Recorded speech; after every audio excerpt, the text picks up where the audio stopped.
Jordan Peterson testified before Congress and gave a horrific dystopian warning that I think many of us should be paying attention to. Now, there was essentially a working class protest against the extensive length of the COVID lockdowns. And one consequence of that was that Canadians who participated, even by donating to the protest and even by donating small amounts to the protest, had their bank accounts seized in consequence of a collusion between the banks and the government that was extrajudicial, that was recently deemed unconstitutional, despite the fact that we don't have strong First Amendment claims. So this happened. The government is currently maneuvering in Canada to make the possibility of such collusion a certainty across multiple actual and potential domains of so-called harm, particularly in relationship to government-defined hate.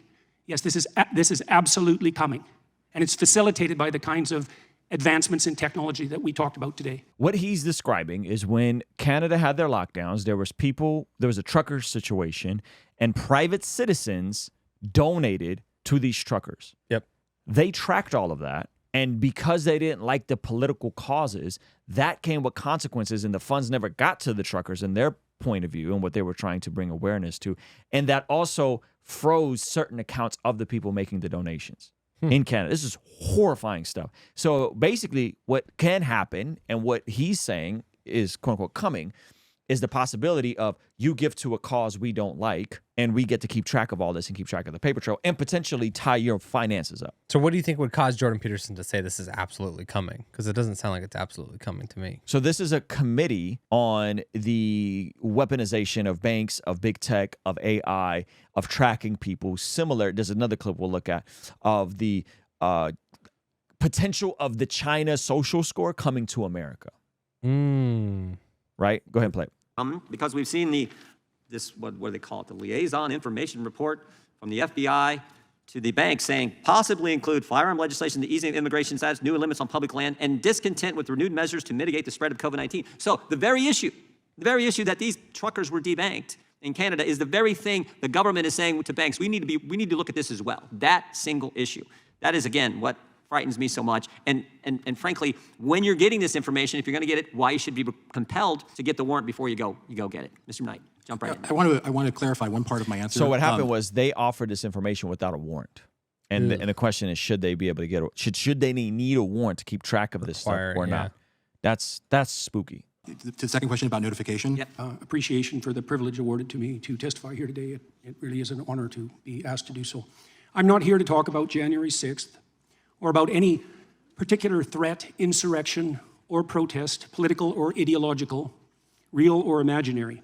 I'm here to talk about the already extant and expanding collusion of government and corporation in restricting the individual freedom and autonomy upon which the productive, generous, and stable psyche, economy, and state are themselves necessarily founded.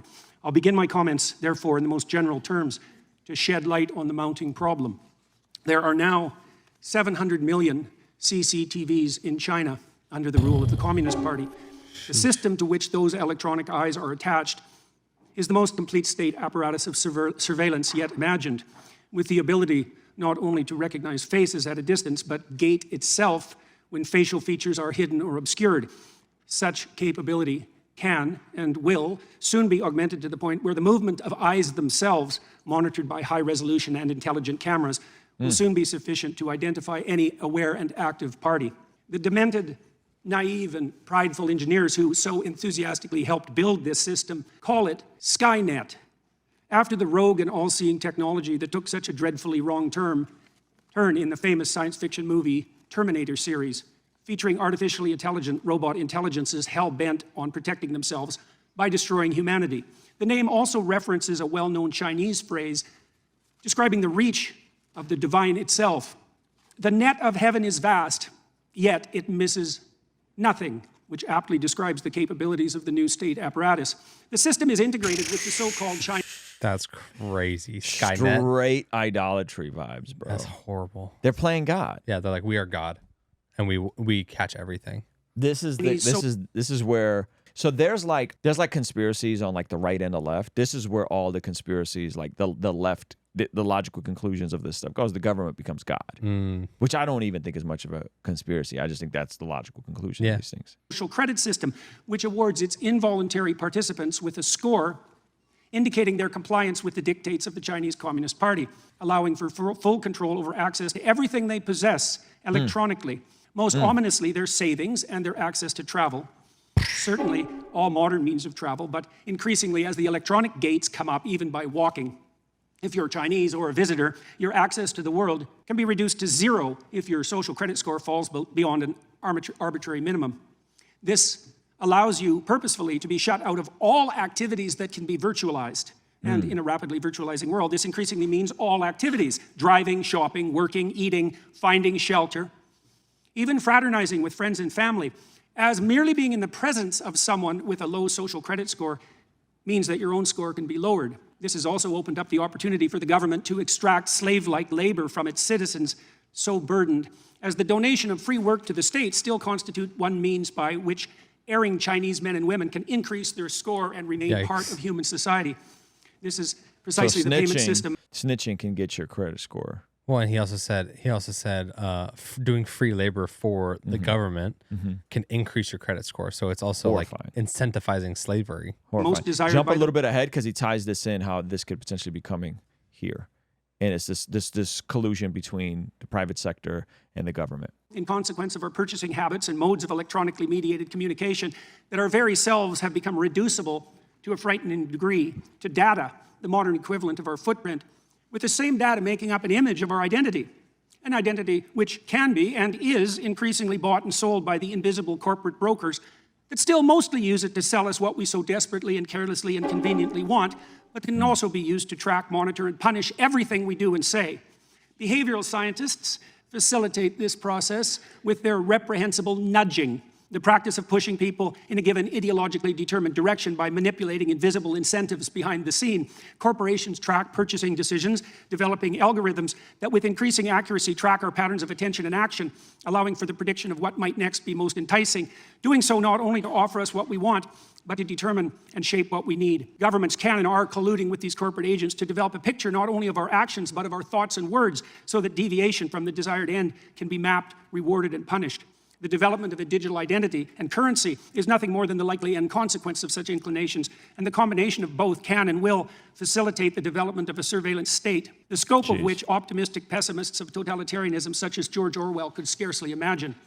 The new AI systems, which are so rapidly emerging, do nothing but increase this danger, providing for the possibility of a super surveillance whose scope exceeds anything that mere unaugmented humans could imagine, while also making it certain that even the perceptions that in the real world shape our attitudes, conduct, and personality can be manipulated to the degree that we will not even be able to see a reality outside which that has been constructed by the superstate. The ultimate fascist collusion. So what we're talking about is the overlap of banks, of AI, and of our data that's on the internet that can then keep track of all this sort of stuff. And they already are doing this in China. They're keeping track of this sort of stuff. And so you have a social credit score in China. He's saying that the infrastructure is already here for something worse in America now. Oof. This is why there has to be a separation. Why is this important? Because they're freaking out with the election coming up and who's going to tamper in that. Because as we know, the last election, and I'm not one of those like stop the steal guys, but the last election was definitely tampered in, the FBI stepping in and saying, don't let the Hunter laptop story rise. Yeah. Right. And so they suppressed that, which has been documented. Twitter put out the statements, and that's all been. Mark Zuckerberg admitted that, went on Rogan. You know what I mean? And so now you got to deal with what is about to happen in this election year. Yeah, with all the added technology over the past 4 years, like how worse is it going to be? And paranoid, security-obsessed, anti-human governments. We're already selling our souls to the superstate for the purposes of immediate gratification, while being enticed to do so by fear. Mr. Chairman, could the witness be asked to summarize, please? Do I have my 5 minutes, or do I not? Yeah. You've gone over 5 minutes. Oh, I'm sorry. I can certainly. If the witness can summarize, we're always a little lenient with the time. If you can summarize, I'll take 10 more seconds. Sure.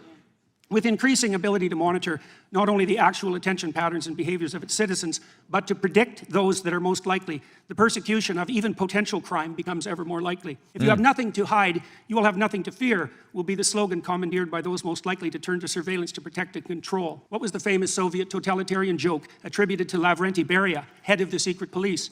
Show me the man and I'll show you the crime. Those words were true enough in the time of Stalin's KGB, and the police were secret enough then as well.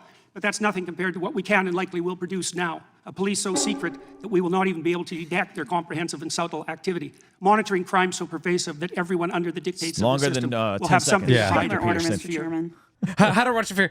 This man talking like a TikToker at the very end, trying to get his little promo in. Wow. Yeah. So this is some spooky stuff, man. What do you This is think? some spooky stuff. I mean, did you catch the bit about the digital currency, and people think like the digital currency is going to set up like a one world currency, the mark of the beast, end time stuff? I think it's horrifying. So what do we do? What do we do? You cross the roads. Let's play this out. The logical conclusion. It happens. Where do you go? Well, I think you have options. Like you have options in terms of what you do, what you don't do, what you have to do for money, what you just don't have to sacrifice. do for money. You potentially sacrifice certain luxuries and certain AC. appetites you have. I don't know about AC. But yeah, I think you go. Where do you go? You go down trying to hopefully make yourself as self-sustainable and insulated from the outside world as you can. Not in a prepper type, No. you know, because I'm not. You kind of just said No one's you gonna- gotta be a prepper. That was- but you're saying Yes. you can only be a prepper when it's time to act. I'm saying be a prepper now. be a prepper now, baby.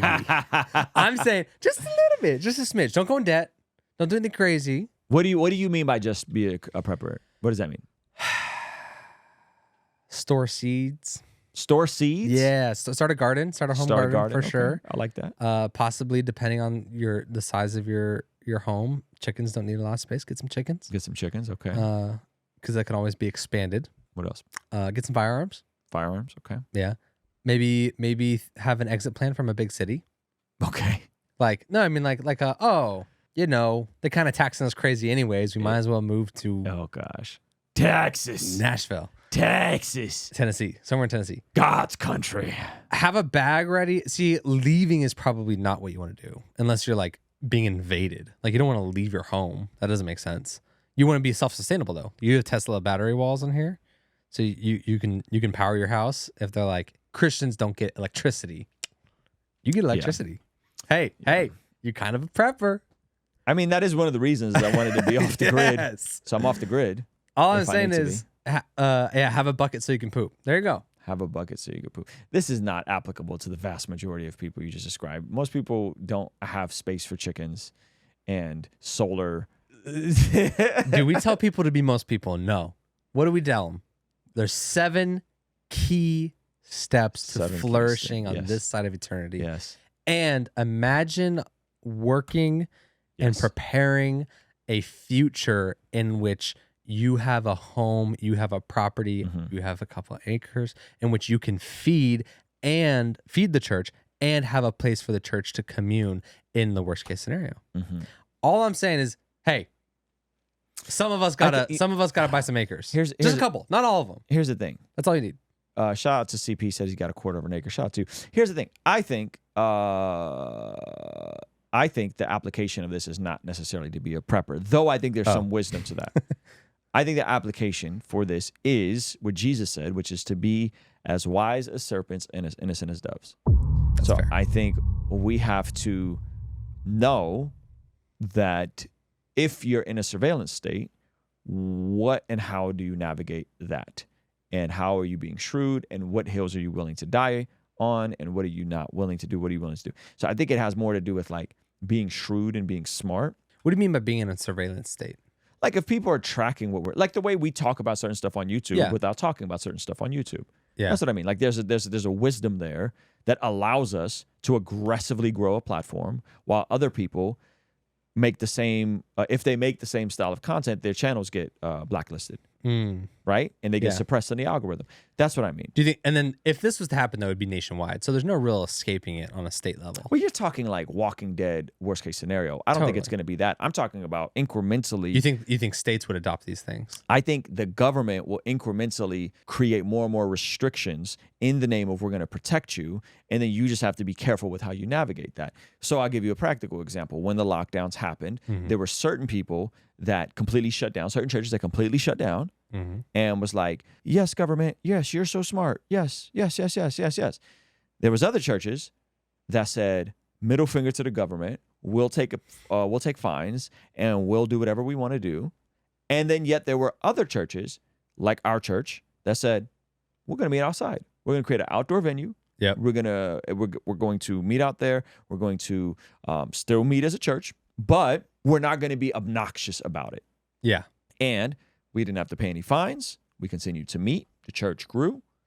People loved going somewhere people that were freaked out loved going somewhere that was not completely jumping out the window and shutting down, and also not completely jumping in the house. And you know what I'm saying? So you were able to reach a wider group of people. I'm saying that is how you navigate that.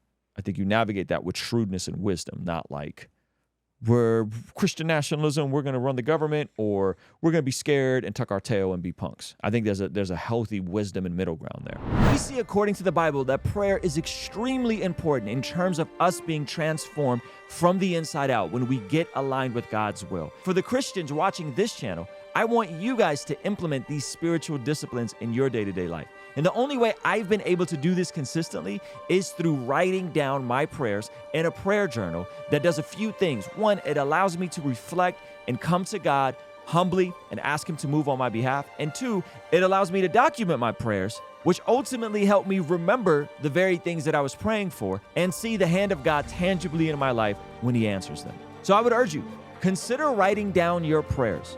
It could be in a blank notebook. It could even be on your phone. Or you could check out the one I personally designed and used for my own quiet time and spiritual discipline that I think will be a huge blessing. It's the exact structure and system that I've used for years to pray and be more consistent in my spiritual disciplines. You can pick yours up today by clicking the link in the pinned comment below. All right, I'll see you over there. Peace.